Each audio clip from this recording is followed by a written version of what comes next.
नमस्कार दोस्तों, स्वागत है आपका हमारे चैनल होम मैकेनिक में। दोस्तों आज मैं आपके साथ एसी की जो मेजर प्रॉब्लम आजकल आ रही है उसके बारे में डिस्कस करूंगा और उसी के ऊपर ही ये वीडियो मैंने पोस्ट कर रहा हूं। दोस्तों एसी जैसे आजकल हमने मार्च से सबके एसी चल रहे हैं, तो अप्रैल जो ऐसे 15 अप्रैल के आसपास हो चुका है, जो एसी के अंदर मेजर आपको प्रॉब्लम आएगी या आ रही है, क्योंकि टेम्परेचर अब काफ़ी ज़्यादा हो चुका है। जो प्रॉब्लम आएगी दोस्तों वो आएगी कंप्रेसर ट्रिपिंग की।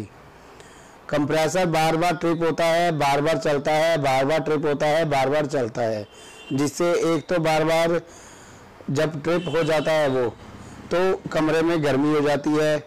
आपको ये लगता है कि कंप्रेसर ख़राब तो नहीं हो गया, या इसकी गैस ख़त्म तो नहीं हो गई, या इसमें क्या फॉल्ट, ऐसा बड़ा फॉल्ट तो नहीं आ गया। लेकिन दोस्तों ऐसा कुछ नहीं है। उसके अंदर 99% एसी के अंदर जो कंप्रेसर ट्रिप होने की प्रॉब्लम होती है वो मैं आपको बताने जा रहा हूँ। वो किस वजह से आती है और उसका सोल्यूशन क्या है वो मैं आपको इजीली मेथड में बताऊँगा।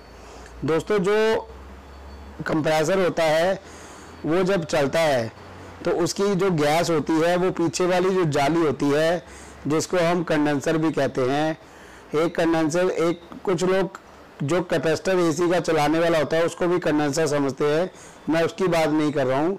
मैं जो पीछे एसी के, जैसे आपका विंडो एसी है या स्प्लिट एसी है, स्प्लिट एसी का एक ऊपर आउटडोर लगा होता है, उसके बैक साइड में आगे की साइड पंखा होता है, पीछे एक जाली होती है जिसे आप रेडिएटर बोल सकते हैं। वैसे टेक्निकली उसको हम कंडेंसर ही कहते हैं, उसको कंडेंसर कहते हैं। दोस्तों कंप्रेसर जब चलता है तो उसमें से गैस पास आउट होके कंडेंसर में जाती है।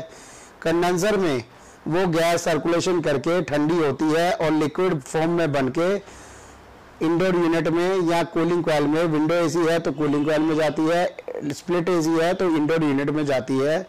उसके बाद वो कमरे को ठंडा करती है, वो लिक्विड फॉर्म में कन्वर्ट हो जाती है। दोस्तों जब हमारी गैस कंप्रेसर ऑन होता है, उसकी गैस जब कंडेंसर में जाती है तो वो कंडेंसर में सर्कुलेशन प्रॉपर होना चाहिए उसका।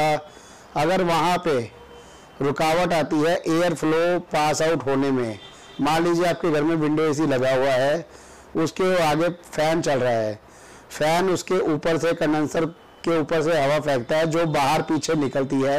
अगर कंडेंसर, ये कंडेंसर है आपका, इसके बीच में ये फैन है, यहाँ से हवा पास आउट हो रही है। अगर ये कंडेंसर अंदर की साइड से चौक है, यहाँ पे डस्ट है, यहाँ पे मिट्टी की लेयर है, यहाँ पे कोई भी रुकावट है, ये हवा जो है प्रॉपरली यहाँ से पास आउट नहीं हो पा रही और क्रॉस कंडेंसर को नहीं कर पा रही, तो ये जो गैस है ये गर्म हो जाती है।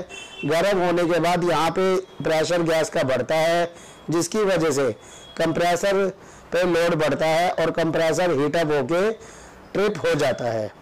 ट्रिप होने का मतलब है दोस्तों उसके अंदर एक डिवाइस लगा होता है जिसको हम OLP कहते हैं।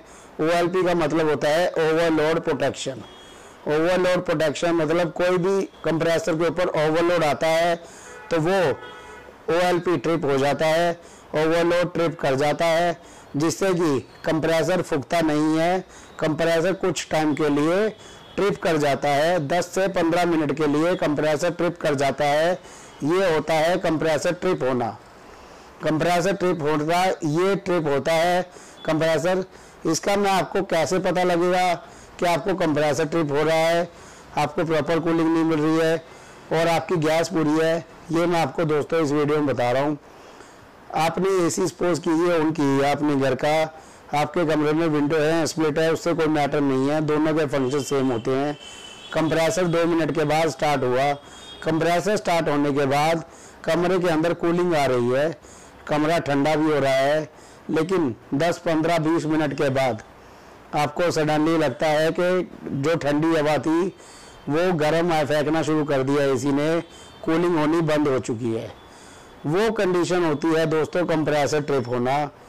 उस कंडीशन के अंदर थोड़ी देर 10 से 15 मिनट के बाद जैसे ही OLP ठंडा होगा, ओवरलोड जो होता है वो ठंडा होगा, वो कंप्रेसर को दोबारा सप्लाई दे देगा। 10 से 15 मिनट के बाद आपका कंप्रेसर फिर स्टार्ट हो जाता है, फिर वो 10-15 मिनट कूलिंग करता है, उसके बाद फिर वो ट्रिप हो जाता है। तो ये दोस्तों बार बार जो ट्रिप हो रहा है, कूलिंग कर रहा है बट ट्रिप हो रहा है, ये रीज़न होता है जब हमारा कंडेंसर गंदा होता है। जो हमारी पीछे वाली जाली है विंडो एसी की या ऊपर स्प्लिट की जाली है आउटडोर की, वो जब पूरी तरह गंदी होती है, वहाँ से हवा क्रॉस नहीं हो पा रही है, वहाँ से प्रॉपरली वेंटिलेशन नहीं हो पा रहा है, गैस जो है वो गर्म हो रही है, कंप्रेसर को गर्म करके वो ट्रिप कर रही है। ये प्रॉब्लम होती है कंडेंसर जब गंदा होता है, रेडिएटर जब हमारा गंदा होता है।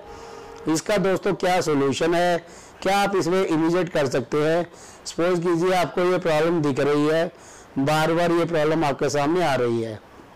इसका जो सबसे बढ़िया सोल्यूशन होता है वो ये है कि आप विंडो एसी है तो उसको बाहर निकलवा करके टेक्नीशियन से प्रॉपरली सर्विस करवाइए। पीछे वाली जो दोस्तों जाली होती है कंडेंसर, उसके ऊपर एक प्लास्टिक का कवर होता है या मेटल का कवर होता है। आप वो स्क्रू को प्रॉपरली खुलवा के कंडेंसर के अंदर की साइड से दोस्तों, अंदर जहाँ पे फैन लगा होता है उसके अंदर की साइड से जो डस्ट होती है वो आपने क्लियर जरूर करवानी है। कुछ कई बार क्या होता है टेक्नीशियन कंडेंसर के बाहर की साइड से ही साफ कर देते हैं, अंदर की साइड से डस्ट रह जाती है। उस कंडीशन के अंदर क्या होगा, आपका एसी 10-15 दिन तो ठीक चलेगा, लेकिन 10-15 दिन के बाद, सर्विस होने के 10-15 दिन के बाद जैसे ही और मिट्टी आएगी वहाँ पे वो कंडेंसर हीट होना शुरू हो जाएगा, आपका कंप्रेसर ट्रिप होना शुरू हो जाएगा। तो ये मेजर प्रॉब्लम है दोस्तों जो गर्मी के अंदर आपको आएगी या आपको आती होगी या फेस करते होंगे। अब इसका मान लीजिए आपका रात को ये प्रॉब्लम आपको नज़र आ गई कि बार बार कंप्रेसर ट्रिप हो रहा है, तो इस कंडीशन में आप नाइट में क्या कर सकते हैं। मान लीजिए आपका विंडो एसी लगा है या स्प्लिट एसी लगा है, स्प्लिट एसी है छत पे है तो उसके पीछे जो जाली होती है आप पाइप लगा के या बकेट से उसके ऊपर थोड़ा सा जाली के ऊपर पानी मार दीजिए, जिससे क्या होगा वो कंडेंसर की जो मिट्टी होगी अंदर की साइड से वो थोड़ी सी हट जाएगी, रास्ता क्लियर हो जाएगा और वो कंप्रेसर को बार बार हीटअप करके ट्रिप नहीं करेगी, ताकि आप मॉर्निंग में उसको टेक्नीशियन बुला के प्रॉपरली खुलवा के सर्विस करवा पाए। अगर विंडो एसी है, विंडो एसी में भी सेम आप बैक साइड में, जो बैक साइड में कंडेंसर होता है वहाँ पर पानी पाइप से, मग से या बाल्टी से, जैसे भी आप सुविधा हो, थोड़ा सा पानी आप पीछे से डाल दीजिए तो रात को आपकी मिट्टी वहाँ से हट जाएगी और आपका वो कंप्रेसर बार बार जल्दी जल्दी ट्रिप नहीं होगा। इसके दोस्तों क्या क्या नुकसान हो सकते हैं वो मैं आपको बताता हूँ। एक तो आप इसकी सर्विस प्रॉपरली कराइए, इससे आपको एक तो सर्विस प्रॉपरली कराने से कंप्रेसर ट्रिपिंग प्रॉब्लम खत्म हो जाएगी आपकी। सेकंड, बिजली का जो एम्पियर लेता है, करंट लेता है, अगर कंडेंसर गंदा होगा तो गंदे होने की वजह से जो एम्पियर होते हैं, बिजली का करंट होता है, वो भी एसी ज़्यादा लेता है। अगर आपने प्रॉपर सर्विस नहीं कराई या सर्विस के बिना ही आप एसी चला रहे हैं या कंप्रेसर इस तरीके से बार बार बंद हो रहा है तो आपका बिजली का बिल भी उससे बढ़ेगा, वो भी आपको नुकसान हो सकता है।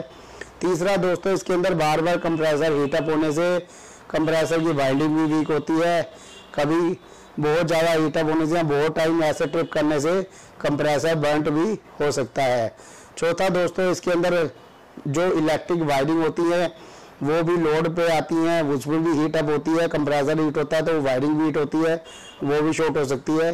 तो आप इसको प्रॉपरली सर्विस करवाइए ताकि आपको बिजली का बिल भी कम आएगा, आपको बिजली के जो कंप्रेसर है वो भी ट्रिप जल्दी नहीं करेगा, प्रॉपरली कूलिंग भी मिलती रहेगी और आपका एसी लंबे टाइम के लिए सेफ भी रहेगा। तो दोस्तों ये मेजर प्रॉब्लम होती है, कंप्रेसर ट्रिप होता है उस कंडीशन के अंदर। अगर मान लीजिए आपका ये कंप्रेसर ट्रिप हो रहा है, इसका ये मतलब नहीं है कि कंप्रेसर खराब हो गया है, इसका ये मतलब नहीं है कि इसके अंदर गैस खत्म हो गई है। बहुत से लोग सोचते हैं कि कंप्रेसर बार बार बंद हो रहा है, इसकी गैस खत्म हो गई है। अगर कूलिंग आ रही है, 10-15 मिनट कूलिंग करता है और कंप्रेसर ट्रिप हो रहा है, तो उस कंडीशन में ना तो कंप्रेसर खराब हुआ है ना ही उसके अंदर गैस खत्म हुई है। उसके अंदर जो प्रॉब्लम है वो यही है जो मैंने आपको बताई है, उसका रेडिएटर कंडेंसर जो है वो गंदा है, उसको आप प्रॉपरली क्लीन करा लीजिए, आपका सोल्यूशन 99% हो जाएगा। 1% हो सकता है किसी और वजह से भी हो, लेकिन 99% यही प्रॉब्लम होती है जो कि कंप्रेसर ट्रिप होता है। तो दोस्तों आज की वीडियो यही समाप्त करते हैं, मिलते हैं एक नई वीडियो के साथ, एक नए टॉपिक के साथ। तब तक के लिए नमस्कार।